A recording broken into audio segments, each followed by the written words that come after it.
अभी तक आपने पढ़ा ट्रायल बैलेंस के न्यूमेरिकल क्वेश्चंस किए आपने।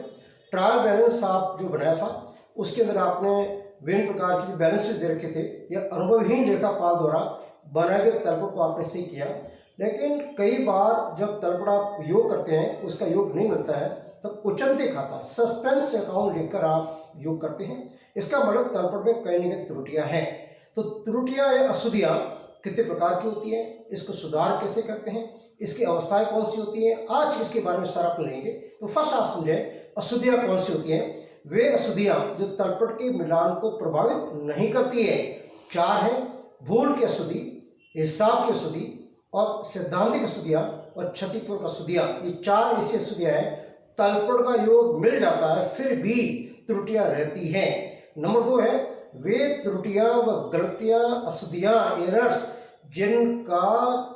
जिनके होने से तलपट का योग नहीं मिलता है। उसके 3 रूप हैं।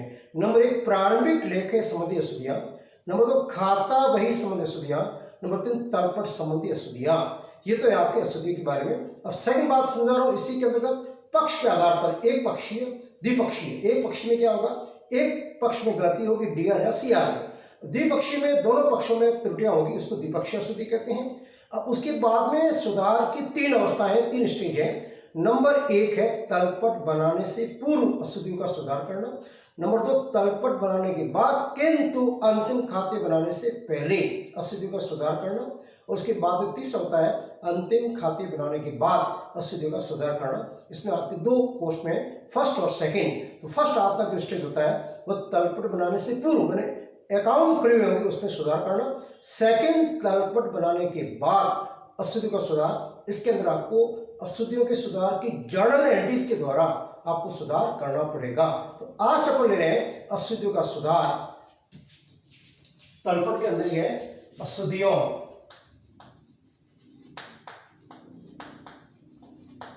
का सुधार, अशुद्धियां एवं उसका सुधार। अब इसमें आपको समझा रहा हूं वे अशुद्धियां जो तलपट की मिलान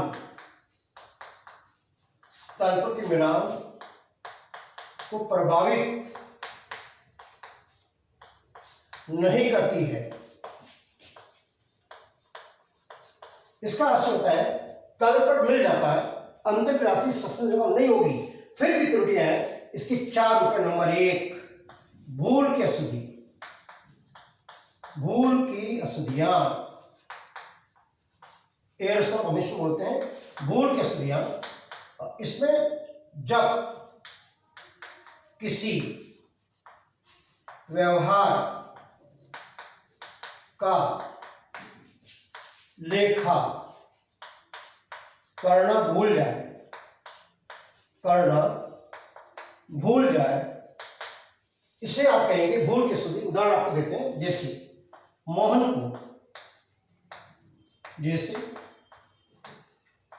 को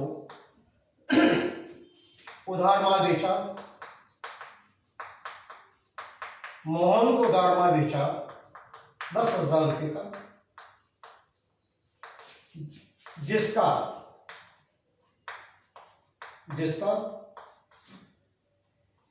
प्रारंभिक लेखा पुस्तकों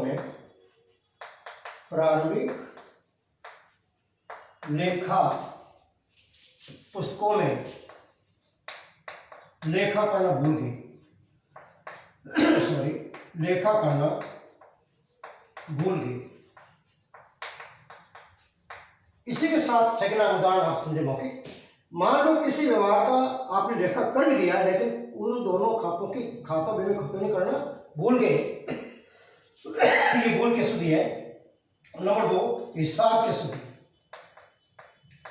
हिसाब की अशुद्धि, एरर्स ऑफ कमीशन बोलते हैं। जब किसी व्यवहार का लेखा मूल राशि के स्थान पर मूल राशि के स्थान पर अन्य किसी राशि से करना, राशि से करना। जैसे मोहन को 10,000 रुपये का उधार माल बेचा, उधार माल बेचा, जिसे विक्रय बही में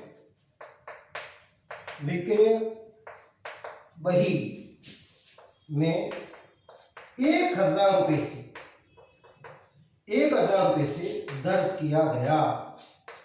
अब जानते हैं 10,000 का उसको उधार माल बेचा है और हमने इसका लेखा किया सेल्स के अंदर 1,000 से, तो दोनों खाते आपके 9,000 से हैं, कम आमदनी दर्ज किया है, प्रभावित होंगे। इस तरीके से कराएंगे हिसाब की अशुद्धि। इसी प्रकार से मान लो आप, जैसे मोहन आपने किसी एक्स को 10,000 रुपये चुकाए, लेकिन एक्स के आपने वाई को डेबिट कर दिया, तो वो भी आपका हिसाब की अशुद्धि मानी जाएगी। नंबर 3, सैद्धांतिक अशुद्धि। सैद्धांतिक अशुद्धि प्रिंसिपल एरर्स, अशुद्धियां, ये सिद्धांत की अशुद्धि कर सकते हैं। अब जब लेखा नियमों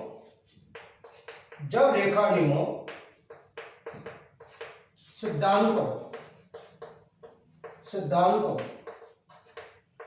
की पालना न करते हुए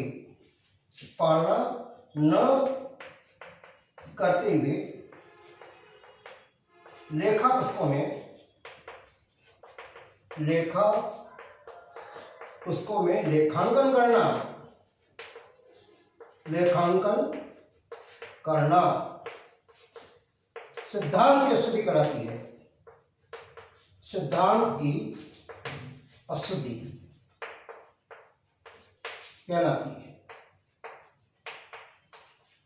इसके बहुत सारे उदाहरण हैं, जैसे फर्नीचर खरीदा जिसे क्रय खाते में खाता दिया, क्रय खाते में 25 अकाउंट में खाते में खाता दिया या खतौनी कर दी।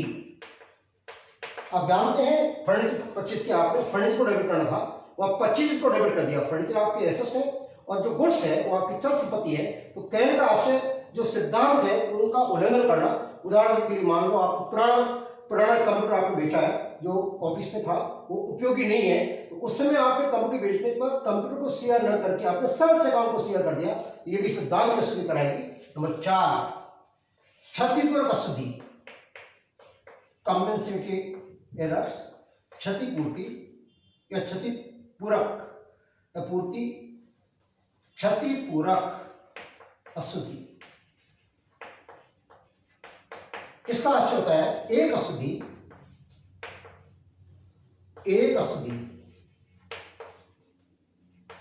दूसरी अशुद्धि को विलोपित कर देती है, हटा देती है, विलोपित कर देती है। उससे आप कहेंगे क्षतिपूर्वक अशुद्धि। इसका उदाहरण आप ले सकते हैं, ए को 500 रुपये डीआर करने की बजाय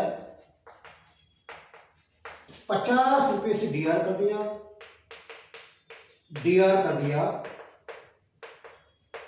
बी को 50 रुपये डीआर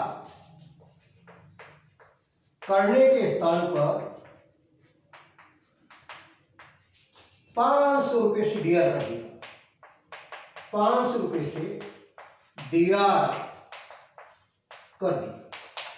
यह आपकी क्षतिपूर्वक अशुद्धि है। तो 4 अशुद्धि आपने पढ़ी है। इसके अंदर पहली बात आपको मैंने सुनाई, वे अशुद्धियां जो तलपट के मिलान को प्रभावित नहीं करती है। तलपट को मिल जाता फिर भी अशुद्धियां होती है, 4 है। बोर्ड की अशुद्धि, हिसाब की, सिद्धांतिक और क्षतिपूर्वक अशुद्धियां।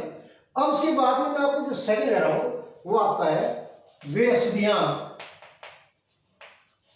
वे अशुद्धियां त्रुटियां जो तलपट के मिलान को प्रभावित करती है। अब इसके अंदर 3 मूल है। नंबर 1 प्रारंभिक लेखा पुस्तकों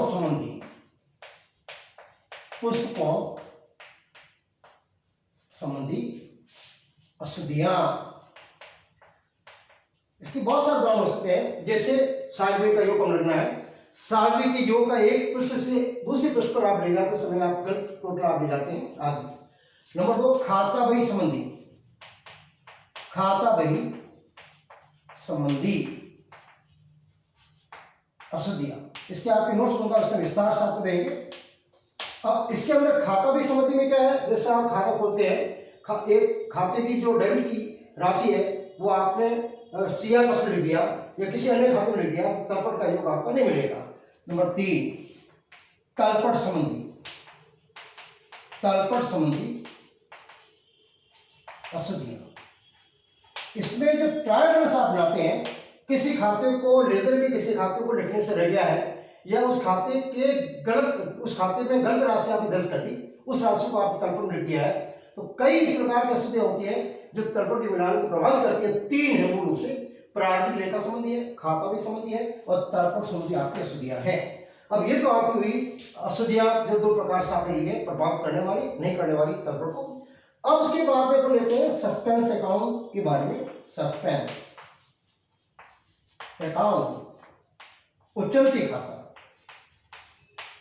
खाता जब लेखा नियमों का सिद्धांतों का ध्यान में रखते हुए लेखा किया जाए, तलपट का योग मिल जाता है, कोई दिक्कत नहीं है। और कई बार लेखा नियमों का ध्यान न रखते हुए लेखा किया जाए, योग तलपट का नहीं मिलता है, तब उस समय आपको जो जिस पक्ष में राशि कम है उस समय आपको सस्पेंस अकाउंट के नाम से राशि लिखकर योग बराबर करना पड़ता है, उसको कहते हैं सस्पेंस अकाउंट। अब उसके बाद में आपको समझा रहा हूं पक्ष के आधार पर अशुद्धियों के प्रकार याद रखें। नंबर 1 एक पक्षीय अशुद्धि। इसके अंदर क्या होगा, इस अशुद्धि के अंदर एक पक्ष में गलती होगी, उसको सुधार करेंगे। जैसे आपको उदाहरण दे रहा हूं, उदाहरण तेरे बही का योग कम लगा, तेरे बही का योग कम लगा। इसमें क्या होगा, परचेजेज अकाउंट ही प्रभावित होगा और उसके बाद इसका जो सुधार है वो सस्पेंस अकाउंट के द्वारा किया जाएगा। इसका 2-3 रूप आएंगे, इसके 3 स्टेज आएंगे। एंटी के द्वारा सुधार करते हैं तब आप उसका सुधार करेंगे। परचेजेज अकाउंट या तो सस्पेंस, जब आपको समझाएंगे। उसके बाद में द्विपक्षीय अशुद्धियां। इसमें आपके दोनों पक्ष समान राशि से प्रभावित होगी। द्विपक्षीय, जैसे मोहन को 5,000 रुपये का माल बेचा, जिसे क्रय बही में दर्ज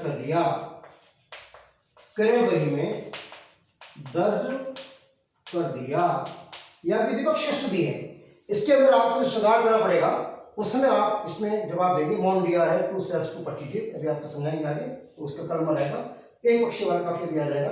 इस तरीके से आपको अभी तक जो मैंने समझाई है अशुद्धियों के जो प्रकार है या अशुद्धियां जो आपके तलपट को प्रभावित करती है नहीं करती, उसके बारे में पढ़ा मैं। नेक्स्ट आपको समझा रहा हूं इस तलपट में जो अशुद्धियां हैं उसके सुधार की अवस्थाएं कौन कौन सी होती है।